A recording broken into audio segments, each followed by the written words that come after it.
Right. Welcome back to another episode of my movie review series, episode 498. Now, last week, for sure this time, said I was going to come back with another slasher. I'm bringing it back to the 80s with the slasher. Yeah, yeah. The Initiation, 1984.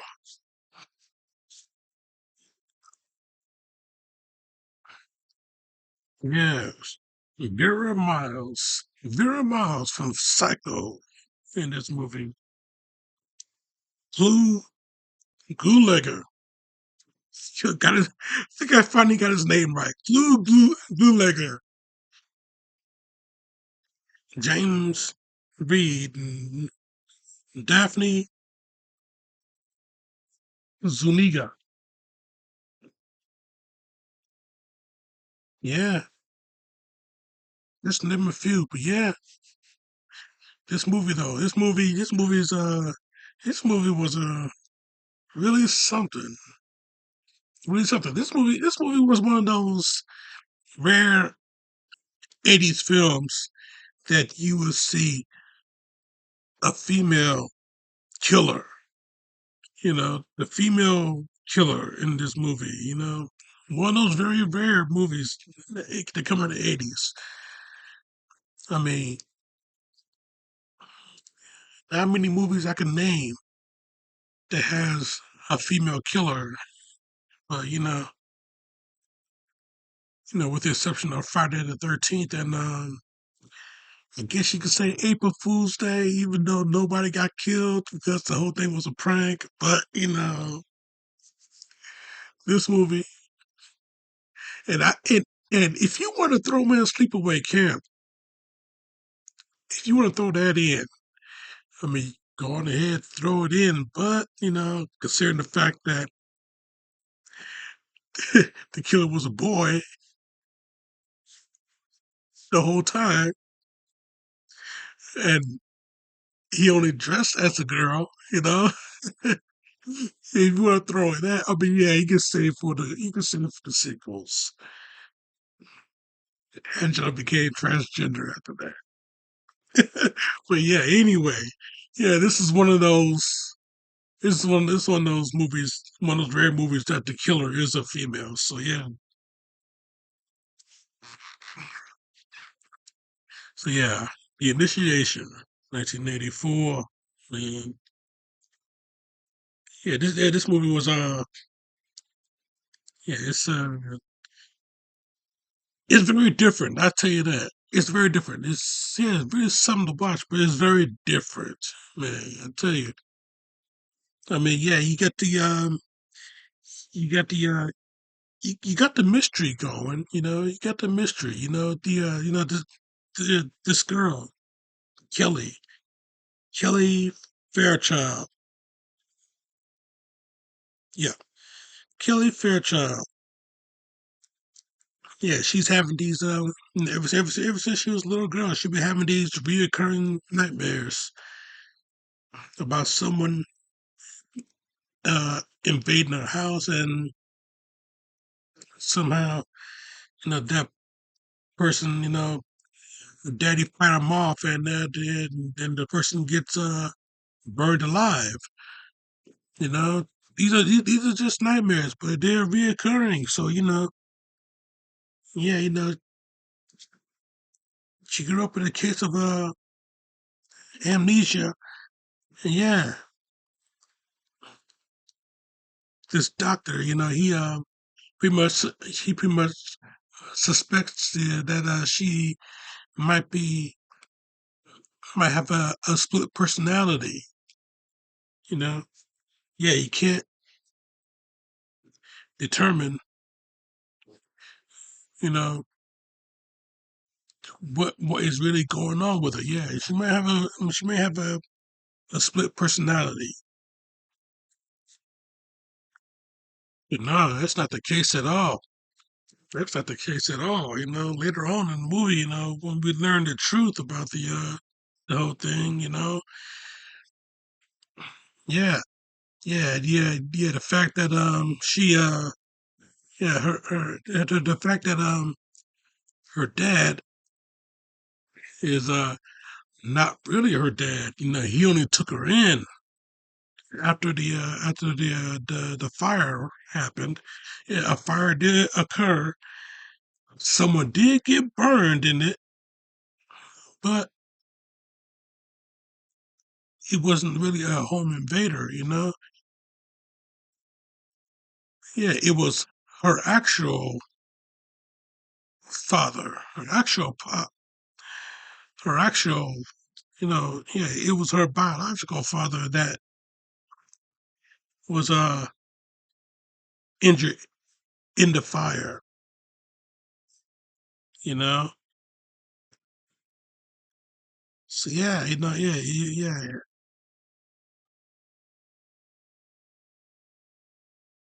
Yeah.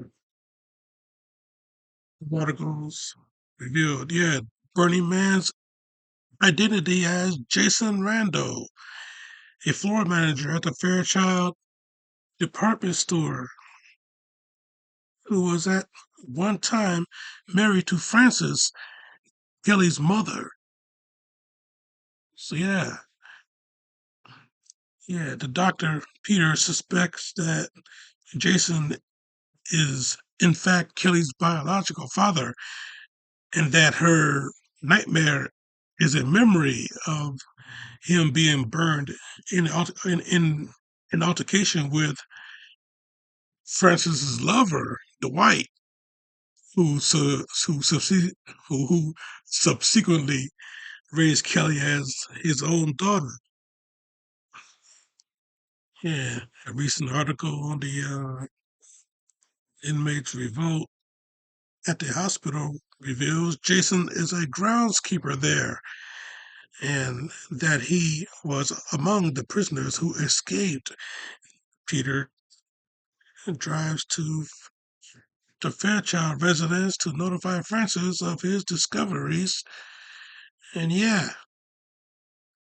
that was the whole ordeal right there.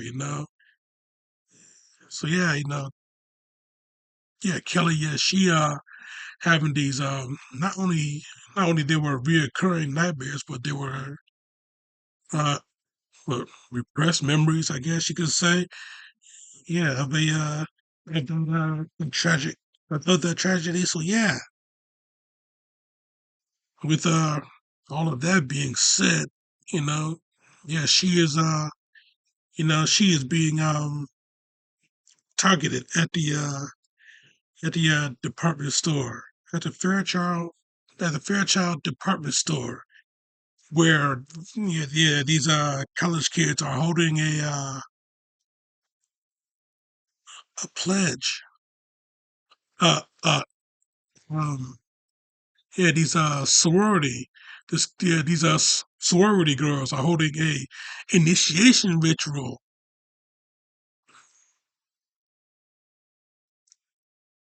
Yeah, yeah, the initiation ritual at the department store, after hours department store. So yeah, with all of that going down, yeah, you get these series of murders happening at the department store. Yeah, the pledges, they all getting off at the one by one. So yeah, Kelly, yeah, she's being targeted, but yeah, it's the her fellow pledges that is getting off. And yeah, here's something that you know look like they just completely threw in there out of the blue. I mean, yeah, you get the. This is why I said it's one of those rare movies that you get the killer as a female, because yeah, they just without any explanation, they just threw in the fact that Kelly has an evil twin. You know, Yeah, yeah, the whole evil twin thing, the things that you'll see in soap operas. Yeah, they threw that in this movie. Yeah, Kelly has an evil twin sister, you know. Yeah, Randall, Jason Randall's, yeah, his other daughter. Yeah, Jason Randall and Francis' other daughter, Carrie. Yeah, she's the one that's doing the killings. Yeah, you'll be suspecting Jason Randall to do the killings also, but that don't seem like that's the case. He was just going after Kelly, but it was Terry that was doing everything else. That's the confusing part to me. I'll tell you that one. Yeah, that's the confusing part to me. I mean, yeah, okay, yeah, yeah, Jason, yeah, the groundskeeper in the department store. So obviously, he and Terry are in on the whole thing, and yeah, he got the keys to the store, so you know, let her in. He do the killing. He goes after Kelly only for Terry to take over. Yeah, she take out Kelly. She take over her life because she looks exactly like her because they're played by the same girl, Daphne Zuniga. So yeah, you know, interesting plot twist, I guess you can say. Confusing at the same time because they just pretty much threw that in there. No explanation on the fact that there was a a twin, not even in the newspaper clippings that was read out. That he that Jason Randall may have actually had a um actually had two daughters instead of just Kelly. So yeah, yeah, they just threw that in there, just for the OMG moment. Because once the doctor showed up and he saw Kelly standing there, he showed up, gave her a hug, and yeah, she hugged him back, but then yeah, she rams him in with a knife. So yeah, you know, she rams him in with a knife, and then yeah, we see Kelly actually show up. Yeah, and she and her demented twin have the confrontation,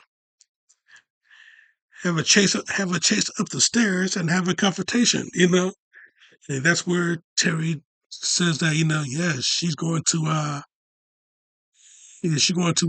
be her. After she killed Kelly, she's going to be her.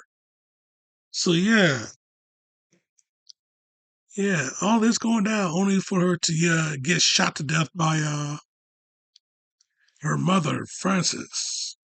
You know. So yeah, after the police show up at the end, yeah, the doctor Peter, he is sent to the hospital. Yeah, apparently he survived the stab wound. Yeah, he gets sent to the hospital only for Kelly to be confused about what the hell just happened. Yeah, Kelly, I'm right there with you, honey. Yeah, you're confused, and so was I. But it's an interesting movie anyway. The yeah the way the whole thing played out. Interesting movie anyway. Yeah, real good horror. Yeah, real good 80s horror movie that I bet nobody's ever heard of, but somebody out there knows about. You know, One of those rare movies that you get the female villain, the female killer. You know, yeah, yeah, the moment where they pull the rug out from under you, and we get the evil twin. So yeah, with all that being said, yeah, this movie is a good 4 out of 5. So yeah, you get your you get your murder, you get your boobs, and you get the female killer throughout it all. So yeah, a good 4 out of 5. That's my review, Jack, and I'm sticking to it. Now, Nick. Now in a few days. Now in a few days. Come back with another review on an Oscar-winning film. So yeah, come back with another review on an Oscar-winning film. Yeah, Natalie Portman is striving for perfection as a ballerina doing the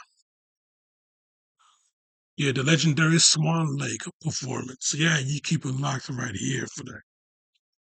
Come on, that shit right here. Subscribe to me right here. But in the meantime, in between time, you check out the Hauntober playlist right here because this show is